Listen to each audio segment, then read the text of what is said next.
Do you know what's the best part about pro wrestling? A heel turn. Do you know what's the other best part about pro wrestling? A face turn. Only when it's not forced. But do you know what's even better than both of those things? A double turn. Yes, a time when fans decided to change their feelings about two superstars in a particular segment or a match, even if the turn may not have been planned by the company beforehand.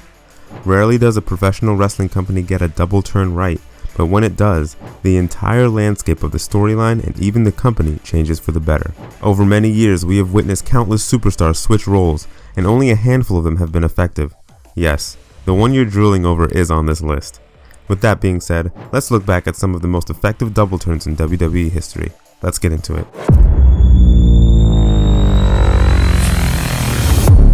The Rock vs. Mankind, Survivor Series 1998. I'm starting this list off with everyone's favorite brawler, Mankind, and the People's Champion, The Rock. The year 1998 saw The Rock getting crazy popular among the fans. The way he would decimate his opponents in the microphones, the fans got hooked. Who the hell you think you are? Rock! Bravo Bull! Great one! People's Champ! And undisputed champion, so shut up, bitch! And WWE capitalized on this by turning him face. They did that when they decided to end the Nation of Domination stable for good. Yes, you could argue that Stone Cold was the most popular guy in the company at the time, but The Rock was a close second. It was insane not to turn him face because the last thing a heel wants is the crowd to cheer for him and chant his name. However, little did anyone know that The Rock would be quickly going back to being a heel at Survivor Series. Long story short, the WWE title had been vacated and a tournament took place at the pay-per-view to crown the new WWE champion.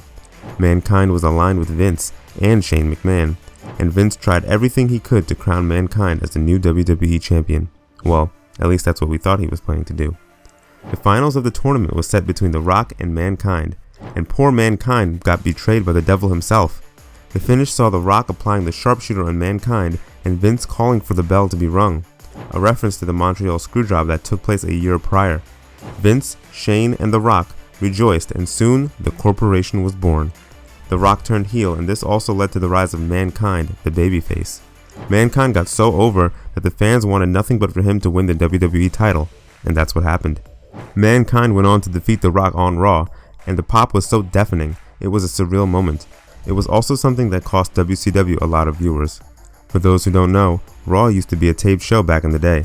WCW would give away the results of Raw live on their show Nitro. Here's what commentator Tony Schiavone said on Nitro. Fans, if you're even thinking about changing the channel to our competition, do not. We understand that Mick Foley, who wrestled here at one time as Cactus Jack, is going to win their world title. Ha! That's going to put some butts in their seats, eh?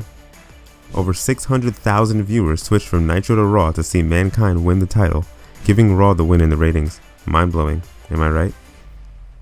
Dolph Ziggler vs. Alberto Del Rio, Payback 2013. I will never forgive the company for misusing Dolph Ziggler and not giving the man his flowers. He was excellent on the mic. He was a top tier inside the ring. He was one of the best sellers in the world, and what did the man get in return? Terrible booking. Oh, and he got released too. So shame on you, WWE, for letting a great talent like Dolph go. Nevertheless, even though many fans don't remember this match, it is one of the best examples of an effective double turn.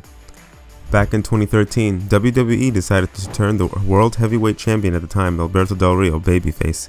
And I don't know why the creative thought that was a good idea. Del Rio looks and feels like a natural heel.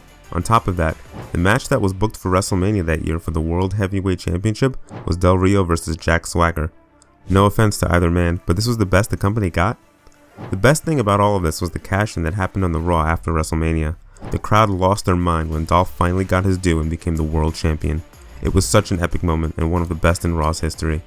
However, life doesn't always give you what you want.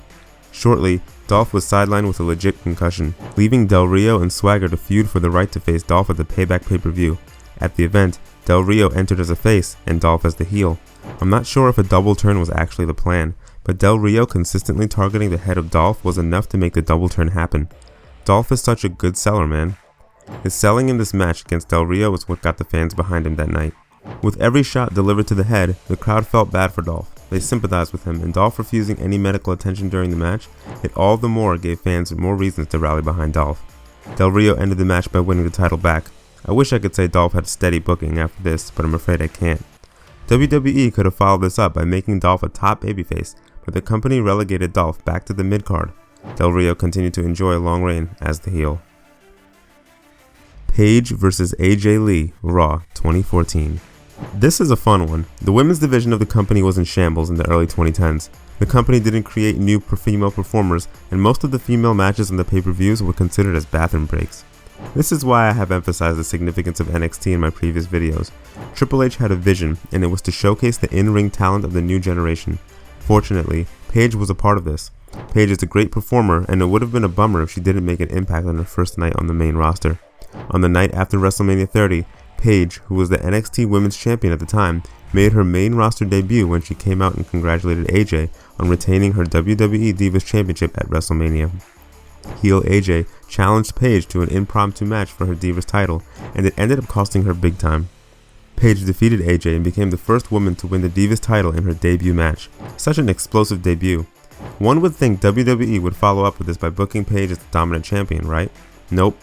Paige's title reign suffered from the lack of strong competitors, and she never truly felt that dominant, despite possessing every single tool to feel like a dominant champion. After losing her championship, AJ requested some time off, and she made her return on the June 30th episode of Raw, where she interrupted Paige and asked for a rematch. A double turn took place as face Paige was reluctant to give AJ her rematch, and the crowd got behind AJ fast. The match took place and AJ recaptured the Divas Championship. This led to both Paige and AJ switching roles for good, and the chemistry was there. Paige worked great as a heel. How many women's segments are there that have ended in a double turn? Not many. This felt rejuvenating on so many levels. Despite there being many double turns, not many have come close to the one that made the double turn a thing. Stone Cold Steve Austin vs. Bret Hart, WrestleMania 13. Now this is what I'm talking about. A double turn doesn't get any better than this. Stone Cold Steve Austin and Bret Hart. Two of the greatest storytellers in the history of the business. They know how to make you feel certain emotions, and they very well know the importance of long-term storytelling. In the 1997 Royal Rumble match, Stone Cold was eliminated by a face, Bret Hart. However, the officials didn't see it, and Steve reinserted himself in the match and eliminated Bret to win the whole thing. While most Royal Rumble match winners get their shot at the WWE title at WrestleMania, Stone Cold got his opportunity at the In Your House 13 Final 4 pay-per-view. Steve lost, and the stage was set between him and Hart at WrestleMania 13. A no disqualification submission match, that is now considered the stuff of legends. If you come up to me and say that that's the best match in Mania history, I won't argue with you at all.